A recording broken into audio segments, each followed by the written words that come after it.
Hi everyone, this is Rowie. Welcome back to Only Learning Hub.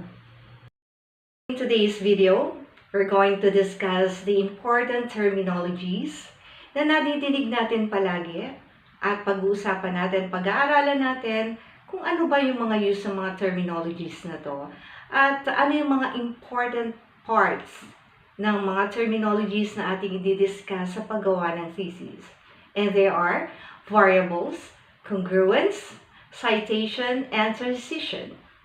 So tutok lang, but before that, please don't forget to like, share, and subscribe to the channel. So let's start with variables. Variables in research are referred to people, places, things, or phenomena that a researcher intends to investigate or measure. Variables are also considered the fundamental units of the information being studied and interpreted. There are two major variables, the independent and dependent variables. The independent variables can be controlled and changed. Their effects are measured and compared, and they also influence the dependent variables. On the other hand, the value of dependent variables are dependent on changes in the independent variables. So sa title pa lang, kailangan alam na natin doon alin ang variables, alin yung independent, alin yung dependent variables. At alam din natin dapat ano yung ini-expect nating maging output of the study. So let's take an example, a quantitative research. Kunwari, ang title natin, the readiness of teachers to face-to-face teaching and learning, establishment of innovative teaching strategies. So dun sa ating given example ng title, alin doon yung independent, alin doon yung dependent variables. Yung independent variables natin, which are subject for measurement, is the teacher's readiness, and our dependent variable is face-to-face teaching and learning. And then our output of the study, of course, is the establishment of the innovative teaching strategies. So, lagi nating tatandaan na pag sinabing independent variables, they are subject for further study, further measurement, further scrutinization. Like for example, dito sa binigay nating title, which is the readiness of teachers to face-to-face teaching and learning, gaano ba ka-ready yung ating mga teachers? Like for instance, nakapag-training ba sila? Meron ba silang proper orientation on what is going to happen and how they are going to deal with the imminent problems or situations, especially na nasa pandemic pa tayo? Meron ba silang mga first aid? Meron ba silang mga protocol na susundin? Aware ba sila sa magiging mga situation ng environment nila? Meron ba silang naka-ready na mga appropriate learning materials, etc., etc.? Now, in terms of dependent variables, yung value ng dependent variables ay manggagaling dito sa changes kung ano yung nangyayari at natuklasan natin dito sa independent variables.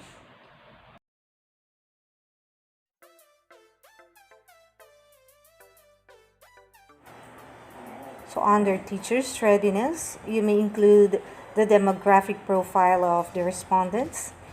Well, this is depending upon the requirements of your school as well as the requirements of your research paper. Supposing in this example, we will be requiring the demographic profile of the respondents, so you may include the ages, sexes, etc. You may also assess the pertinent training and orientation of the teachers. Another one is their self-management skills, And since we are still in the pandemic, as what I've said, you may also include the safety and security measures. These are the suggested variables in measuring the readiness of the teachers. You may further write other variables that you think necessary to prove your claims. Based on the suggested variables, you may state your research problems as follow. Number 1, what is the demographic profile of the respondents in terms of age, sex, civil status, educational background, years in teaching? You may also raise question number 2, which is what is the level of readiness of the teachers in terms of pertinent training and orientation, self-management skills, and safety and security measures.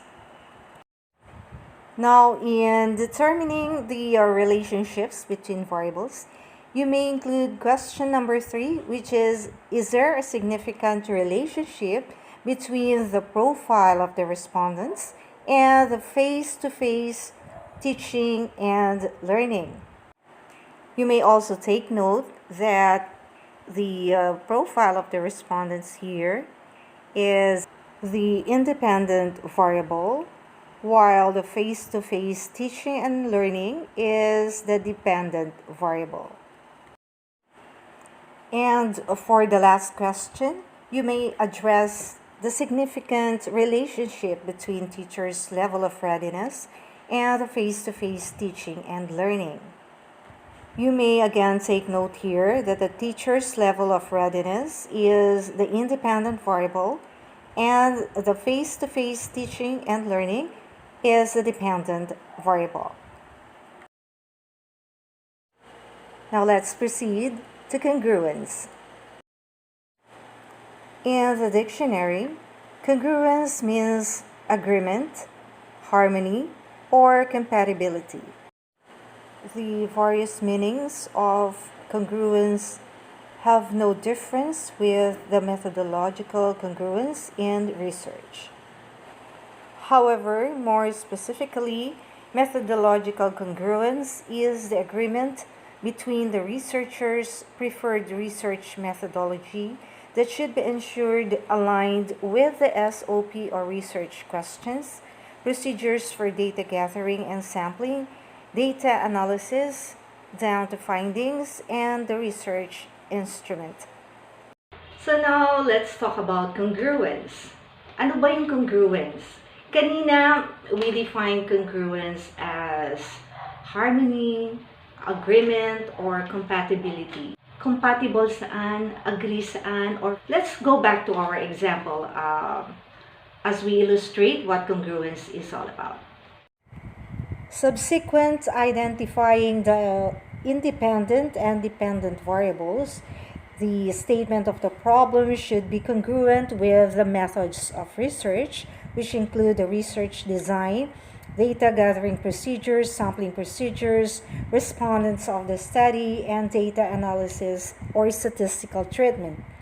On the other hand, the research tool or questionnaire should also be congruent or in harmony with the statement of the problem. Again, it is important to note that the SOP or statement of the problem or research questions should be congruent to the research tool or the questionnaire. Aside from the agreement of the SOP or research questions to the questionnaire, it should also be ensured that SOP is congruent with the conceptual framework, with a definition of terms, as well as with a review of related literature and studies, and also in the presentation of the findings. So, there you go with congruence. Lagi nating tatandaan, it is very, very important. It is very essential na we observe congruence in our research. So, sa pagsusulat ng ating thesis, kailangan yung congruence alam na alam natin. So, alam natin na yung SOP should be in harmony or it should be fitted with the methods of research, with the RRL, with the definition of terms. At iyan ang pinaka-importanting element sa pagpapabilis ng pagsulat ng ating thesis. Let's now discuss citation. Citation is the identification and acknowledgement of the original source or author where an information or idea or a particular image was taken and used in a work.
Alright, so next, let's talk about transition.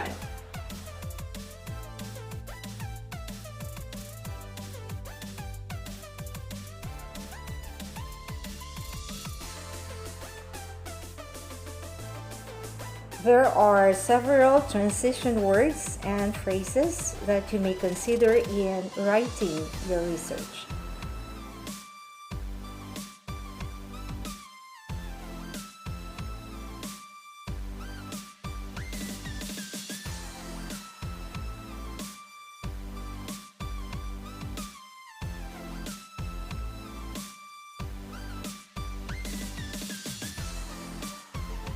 So before we end our video for today, let's do a recap from what we have discussed. Number one is the variables. So we always have to remember now when we say variables, there are two major variables which are the independent and dependent variables. Yung independent variables are subject for measurement and yung dependent variables value will depend from the independent variables. Now, in terms of congruence, huwag nating kakalimutan yung agreement. Okay? Dapat yung SOP natin fit unang-una sa ating questionnaire na gagamitin or research tool. Dapat fit yung SOP natin sa methods of research. Lahat ng nasa SOP, dapat makikita din natin sa ating RRL. Alright? So, now let's proceed to transition. So, madali lang naman yung transition. No? From this topic to this topic, kailangan meron tayong mga wordings na gagamitin dyan like nevertheless, however, on the other hand, etc. Alright, so from this topic to the next topic, or from this variable to the other variable, we should transit. Okay, so we should show movement from here to here. And for the citation, it is important for us to acknowledge the authors from where our sources were taken.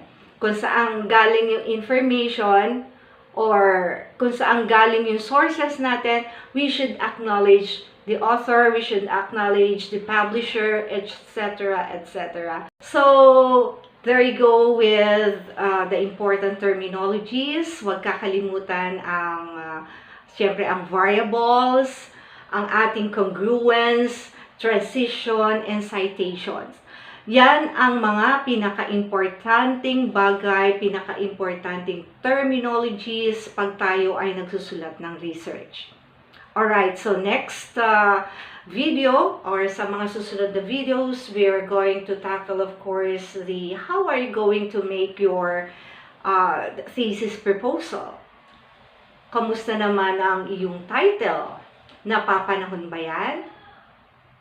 Yan at iba pang mga parts ng thesis at kung paano magsulat ng thesis hanggang doon sa paano mo i-defend yung thesis mo at paano mo rin i-defend yung claims mo at yung findings of the study. And for now, thank you very much for being with me again. This is Rowie. Maraming salamat. I'll see you again soon. Bye for now.